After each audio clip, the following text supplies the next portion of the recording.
Sotsiaalmeedia mõju noortele. Sotsiaalmeedia on noorte seas väga levinud. Paljud teismelised kasutavad seda iga päev, mõnikord isegi mitu tundi järjest. Sotsiaalmeedia aitab hoida ühendust sõpradega. Seal saab jagada pilte, videoid ja mõtteid. Paljud noored leiavad sealt uusi hobisid ja ideid.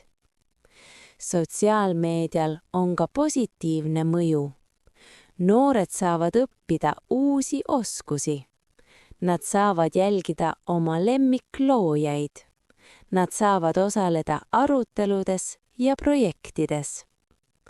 Kuid sotsiaalmeedial on ka keerulisi külgi. Seal on palju võrdlemist. Noored näevad pilte, mis näivad täiuslikult. See võib tekitada stressi või ebakindlust. Mõnikord on sotsiaalmeedias valeinfo. Noored ei pruugi alati teada, mis on tõsi ja mis mitte. Oluline on teha pause. Oluline on hoida tasakaalu. Noored peaksid veetma aega ka päriselus. Jalutama, sportima, suhtlema sõpradega. Sotsiaalmeedia on kasulik tööriist, kui seda kasutada targalt ja mõõdukalt.